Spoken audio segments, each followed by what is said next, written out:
Oh, hello, Internet people. It's Lloyd from Historic Outdoors, and today we're going to do a quick little medieval recipe. We're going to preserve some blueberries, which I got at the store, but they're out this time of year. You can pick them. Medieval Europe, something like this grew called bilberries, and they're kind of like a northern European plant, similar to the North American blueberry. They grow from like Finland all across the Nordic countries at the very least.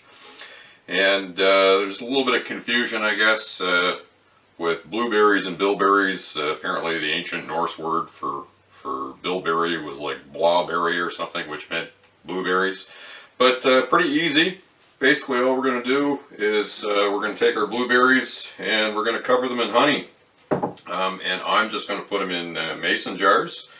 Back in the day they had been put in, clay jars like this, and then put a piece of wax linen over top of it, tie a string around it, set it down someplace cold, and you're done. So yeah, basically all I'm going to do is I'm going to take my little leather awl here, and I'm going to take a blueberry, and I'm going to poke a hole in it, and I'm going to throw it in the mason jar, and I'm just going to repeat that until they are all done.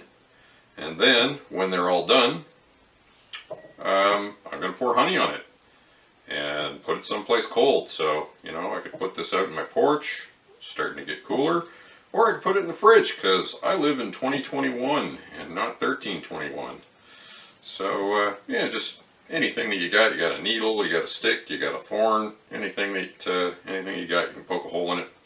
If you wash your blueberries, make sure to let them dry for a good long time, because if you get any water in this, you're not going to have preserved blueberries, you're going to have blueberry mead.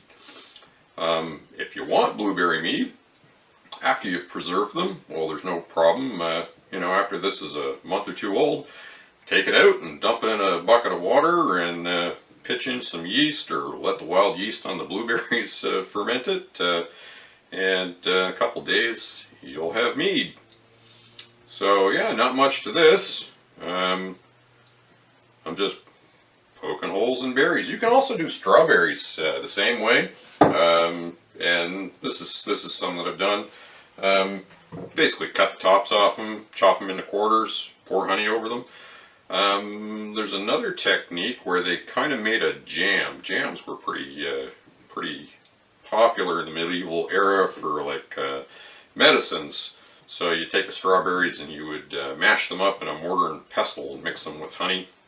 And I've done that too. When you get kind of like a separation that goes on, you get the honey kind of pulls a syrup out of them, and that sits at the bottom, and then your strawberry mash kind of sits on top. Tastes pretty good on peanut butter sandwiches, to tell you the honest truth. So anyway, that's the way that I eat jam. But back in the day, it would have been for medieval people. It would have been medicine more so than something tasty. So again, like I said, this is not rocket science. I'm just poking a hole in these blueberries, and that's just to let the honey and the insides of the blueberries interact with one another. I'm pretty sure that you could just dump the honey over the blueberries as is, but I want there to be an interaction, because you might make blue honey. Hard to say. So I'm poking holes in all of them, and well, that's what I'm going to do.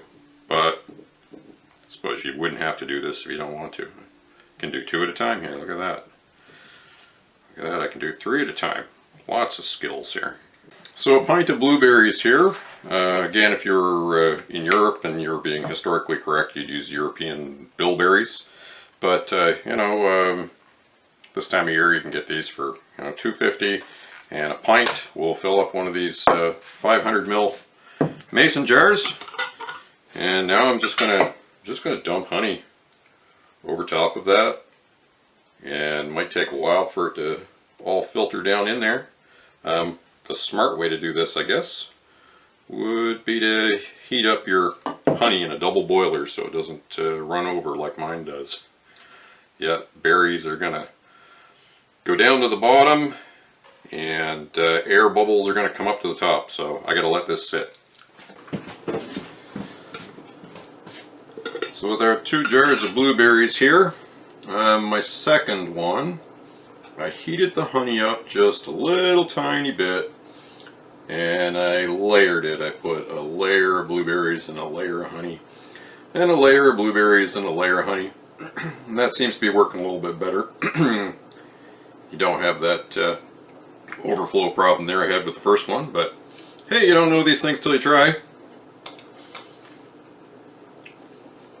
And the great thing about this, if you like honey anyway, is anything that you spill, you can wipe up with your finger. This honey tastes good. And there we go. We got about 2 pints of blueberries. How much honey did we use here? I don't know. About 2/3 of that kilogram jar. So this is Kittelson's honey, which is local honey made here in central Nova Scotia. There we go. That's all to that. My medieval blueberries are, well, they're not perfectly accurate. They're not European bilberries, but now all I got to do is put the tops on them and put them in the fridge, and theoretically I should have blueberries in the middle of winter and honey. So there you have it, medieval food fans.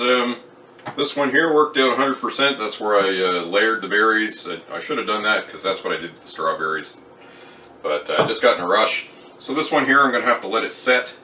And again, I warmed up the honey a little bit, but I don't want to cook the berries. So just warmed it up in a pan of water on the stove for about 2 minutes, just enough to get it flowing a little bit better.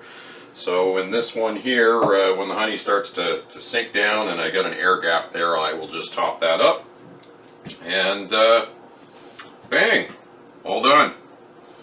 So this was a short one, but if you like this kind of content, hit the like, share, and subscribe buttons.